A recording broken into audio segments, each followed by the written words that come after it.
Hello, this is Phoenix with another astrology report, this time for the 1st to the 7th of July 2021. Back from holiday, had a lovely time, did some retail therapy. I got myself a golden egg, amongst other things. Retail therapy, good food, nice time to focus on enjoying life for a bit, which was great. And here we are again with another week's worth of astrology to get through. I'm going to include at the end Neptune in Pisces retrograde, which started last week on the 25th, which obviously I didn't go into last week because it was just a post, and here we are back with another video. So let's dig into the astrology of today and the week ahead. Nice to be back. We start with the themes for the week. 1st to the 7th of July 2021. We have a waning moon as we are approaching the last quarter moon tonight. Communication should be improving as Mercury has gone direct, but it's still not at the point where it was before it went retrograde. Lilith squares Jupiter and trines Pluto. So we've got unconscious shadow energy coming into play this week. We have Mars opposition to Saturn, which is a kind of rebel rousing energy. You've got our will to do and our rules, regulations, boundaries squaring off in a full opposition. We have 4 planets currently retrograde, and Chiron in the shadow phase, that's about to go retrograde on the 15th. The shadow healing aspects, ego is still asking for help alongside our Chiron wound. Materialism and relationships are codependencies, places where there's a lack of affection, a need for affection, or there's neglect. They're all open with Lilith and Taurus, and Lilith and Taurus is going to approach the critical degree next week, which will probably be more intensive, although I haven't looked at the Lilith relationships for next week yet, so who knows, we may have some assistance with that critical degree. And Jupiter, Neptune, Saturn and Pluto are here to check our boundaries, our relationships with authority, our deep understandings and our comprehension of our stories. There's so much up in the air right now for review. It can be easy to get carried away, led down certain paths, and so the healing aspect is to keep coming back to who you are, keep grounding the energy as you're working through this massive period of reflection. So we start with the 1st of July 2021 today. 10 minutes past 10 in the evening we've gone for. That is because of the moon. And there's the chart. You can see there's lots going on that we'll get into, and I'll run down the table quickly. So we have the Sun in Cancer at 10 degrees, and then the Moon in Aries at 10 degrees. That forms that last quarter moon, which is a squaring. Mercury is in Gemini at 19 degrees. Venus is in Leo at 5 degrees. Mars is in Leo at 12 degrees. So they're getting closer now. Jupiter is in Pisces retrograde at 1 degree now. Saturn is in Aquarius at 12 degrees retrograde. Uranus is in Taurus at 13. Neptune in Pisces is retrograde now in 23 degrees. Pluto in Capricorn has moved back further, is now 25 degrees retrograde. Lilith in Taurus is 27 degrees, and Chiron in Aries is 12. The main aspects, as I said, Sun square Moon. You have the Sun trining Jupiter, the Moon trining Venus, Mercury squares Neptune, Mars opposite Saturn, Mars squares Uranus, Saturn square Uranus, Jupiter square Lilith, Pluto trine Lilith, and Neptune sextile Pluto. There's quite a lot to go on and into in more detail. Looking at the astrology of today, I've taken a chart snapshot of 10 minutes past 10 in the evening for tonight, as that's the time that the sun squares the moon, which forms this last quarter moon, before we get to a new moon that occurs on the 10th of July, or I think it's the 9th if you're in the US, just because of the time difference. Tonight we have the sun in Cancer at 10 degrees, forming an alliance with Jupiter, whilst the moon forms an alliance with Venus. Mercury is running direct, but it's not out of the the post-retrograde shadow until next week. So until things are running direct, it hasn't got back to the point where it started, or in actual reality the Earth's catching up in alignment to where we were before. And Lilith's active, working in an alliance with our retrograde Pluto. And it sextiles Neptune. Mars is very active in the chart, squaring Uranus and opposing Saturn. So again, it's that kind of that T-square where we've had Saturn squaring Uranus for the whole of 2021. So it's gonna keep getting these bits added for these temporary points. This isn't perfect T-square. It's not like the 13, 13, 13 combinations we've had. It's kind of like 12, 14. So it's just a bit different. It's out of sync because Mars is moving forward. Neptune is now retrograde. Saturn's been retrograde for a while. So as things move around, they don't line up perfectly now. But Mars is quite poignant. So this brings up the themes of the day and for the next few days. Mars, as it likes to, dominates. Mars is positioned in Leo at the moment, in some ways almost like a second home for it. It's the second fire position on the chart. So Mars is fiery.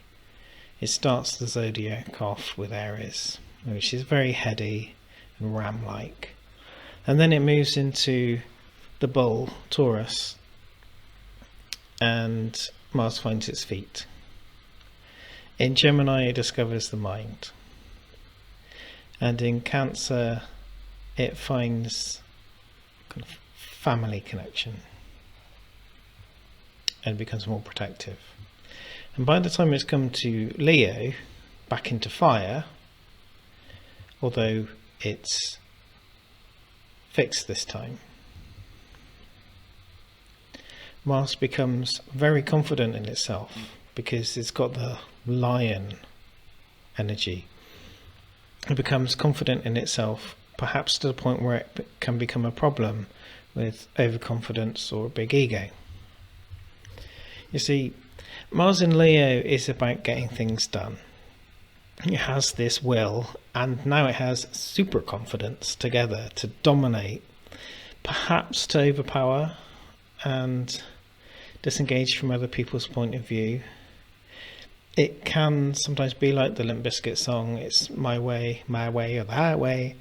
It's that single-mindedness that can be great in getting things accomplished, but it does need to be held in check sometimes.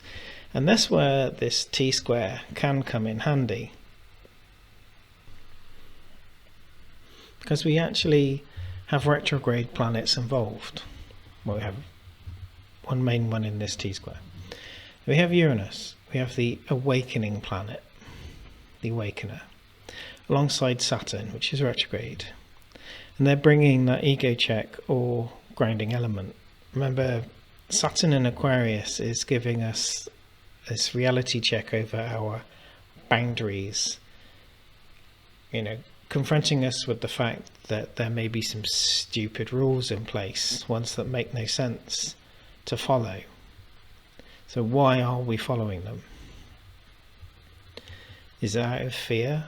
Well, are there logical consequences, or are we? And even should that hold us back? That we see that the people making the rules may be misusing their authority, misappropriating resources, and yes, it's challenging our views to see this.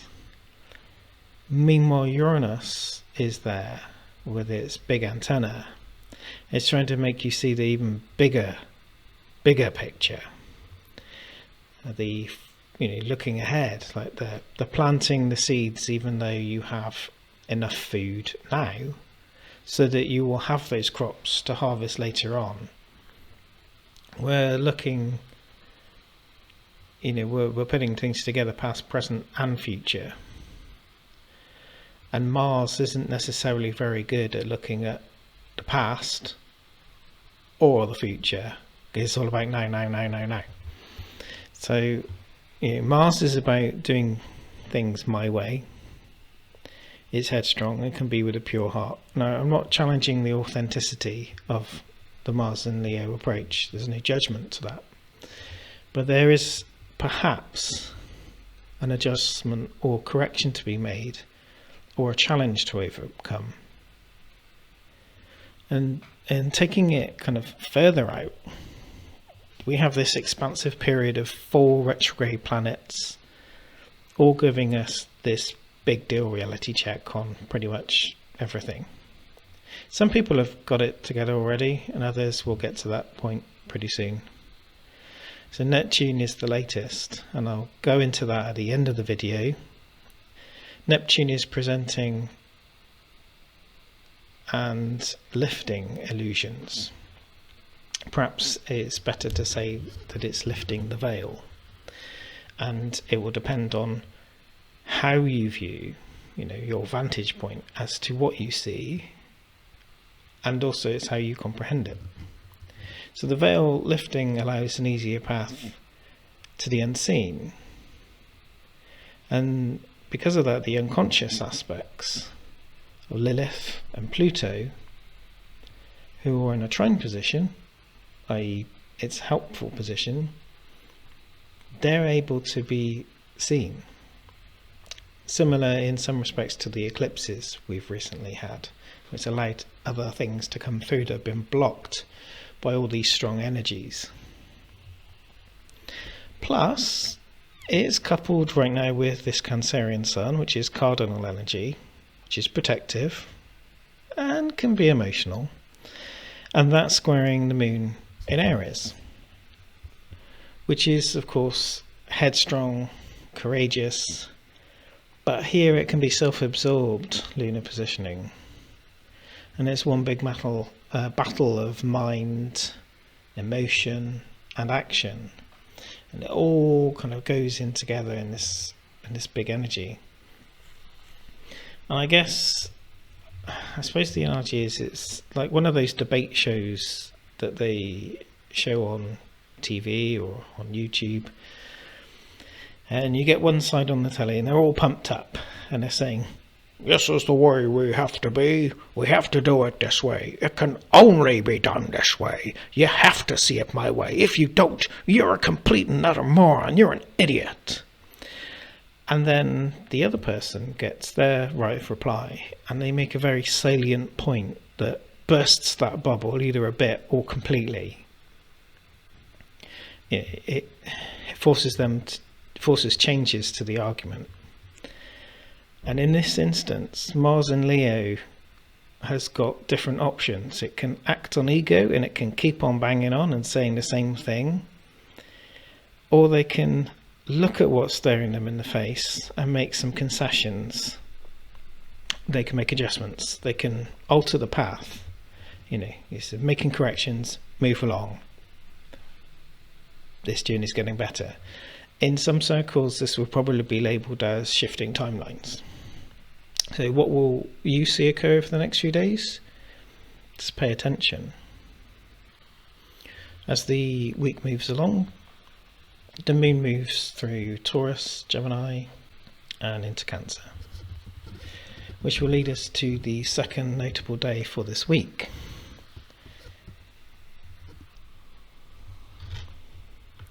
The second date that we picked is the 6th of July at 8 PM. We have quite a few things going on, including an extension to the T-square, which I'll go into in the explanation section.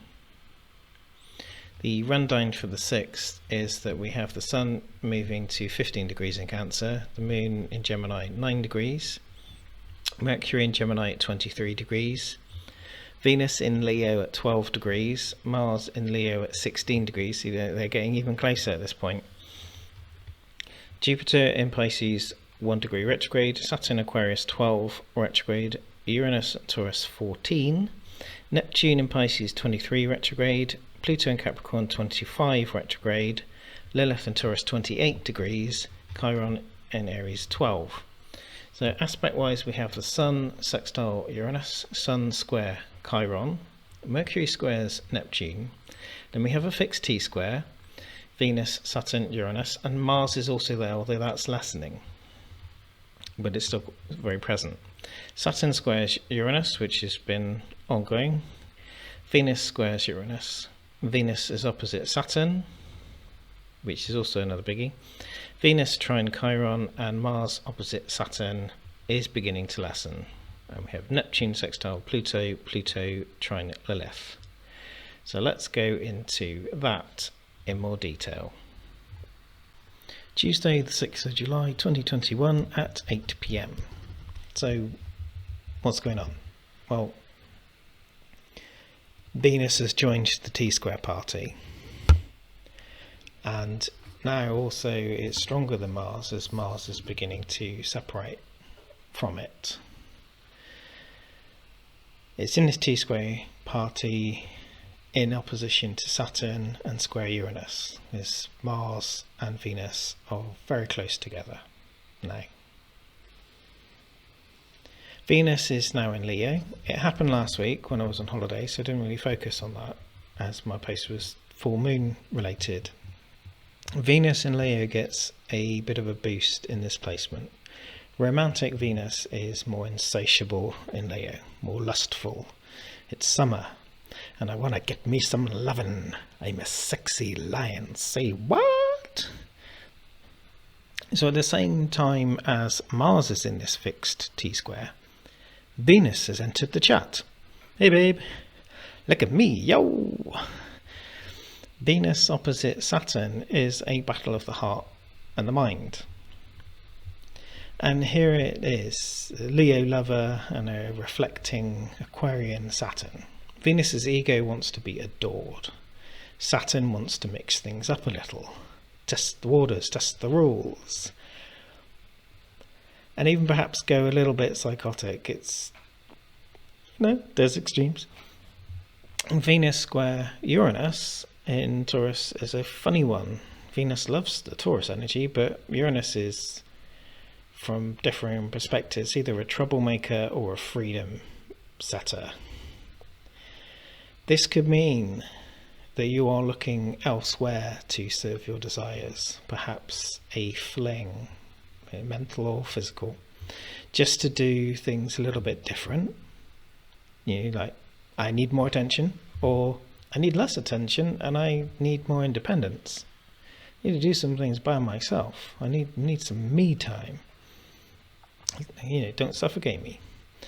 This squaring off, coupled with Mars still being in the chat, hello Mars, but more distant, it could be a point of getting carried away with the ego. So for those with a little ego, this could be beneficial because it's ding ding ding, sudden confidence increase, you've gone up a level. If your ego is big enough already, this could become a bit of an issue. Is this driving overconfidence, and this could become a check yourself moment that you're going to need to overcome. And so we finish with Neptune retrograde in Pisces. Neptune went retrograde on the 25th in the sign of Pisces.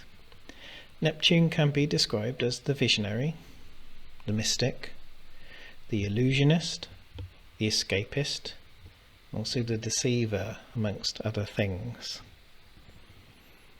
In the final position of the zodiac, Neptune in Pisces seeks the end of separation and that merger, that unity consciousness that we spiritual people are often said to aspire to. Now, Neptune has been in Pisces since 2011, and we're in the final decan, the last 10 degrees of the sign, nearing that purest point, the critical degree of Neptune in Pisces, which is supposed to be a mystic evolution.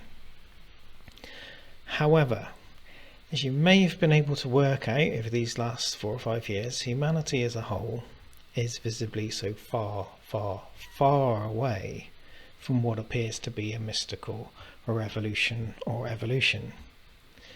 So what gives? Well, there is always the illusion and deception part that comes with the darker side of Neptune and Pisces. We are living through very challenging times, as we have seen a return or fight back, clap back, whatever you want to call it, from those who do not want unity. They do not want alliance. They do not want collective consciousness or any spiritual progress for that matter. They want separation because they've got it good. They like the status quo as it is now, or how it was 20, 30, 40 years ago, even longer. They have become accustomed to having what they have, and they do not like sharing. But it is not just a simple matter of good against evil, or politically spectrum's left wing, right wing. It is a complicated story. It involves money, influence, power, greed, and control. And that's all part of the darker tones of Neptune in Pisces, trying its best to stop spiritual evolution. And that is why a retrograde here is so useful, or it really is. Retrograde Neptune in Pisces is sticking its big old fork to see if we're done, like a potato, spiritual potato. We've been playing these games for lifetimes, and here again comes an opportunity. This is the realization period. The reality check is here. As the veil of all things is lifted, this particular veil, Neptune in Pisces retrograde, is here for 5 months. This time is an opportunity to look and start to work through our collective shadow.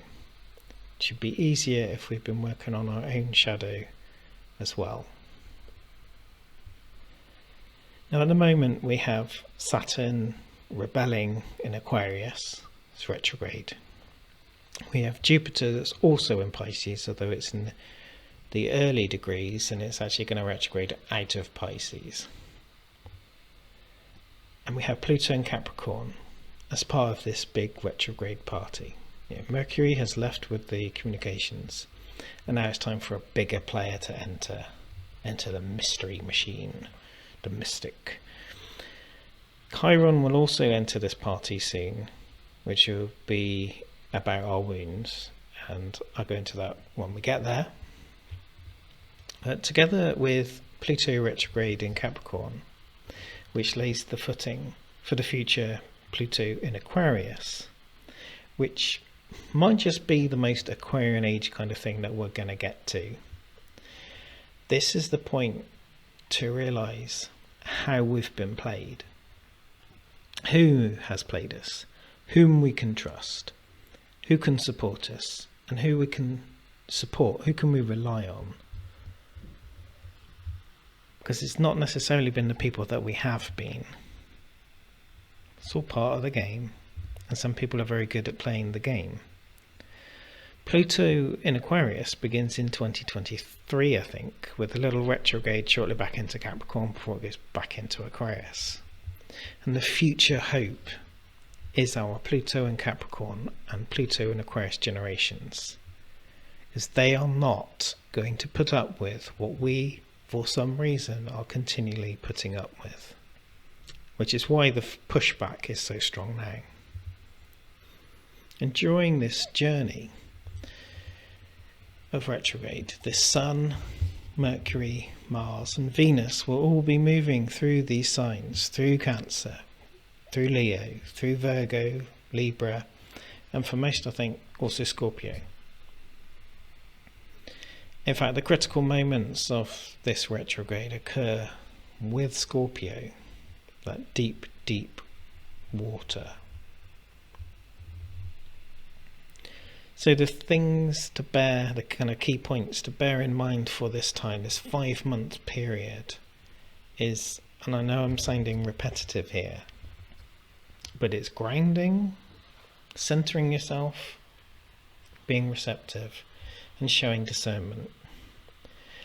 There is likely going to be an increase in news, be it fake news, alternative news, narrative-based news, manipulative news, amongst real, true breaking stories that show that the veil has lifted, that it's been uncovered. And our mission, should we choose to accept it, is to wade through the stories and evaluate with our minds, our spiritual and moral compasses, get to the truth. What rests as truth with us? Don't dwell on things too long if you're getting stuck. Always keep some sort of safety rope to bring you back from any rabbit holes, and always remember to ground and center yourself as you move along. I suppose the metaphor is for the old-fashioned deep-sea diver, where they used to have that long cable attached to the helmet which was supplying the air. They're going down, they're diving deep, and this opportunity is to dive deep into things. So remember that you've got that air tube and you can go slowly back up and get back on your boat, and it'll be fine. Personal epiphanies can become collective epiphanies at this time too. So we have this 5-month opportunity, a real breakthrough for ourselves. It is a fantastic opportunity. Okay, well, thanks for listening and watching, and I'll be back again next week with the astrology report. This is Phoenix saying goodbye. Cheerio!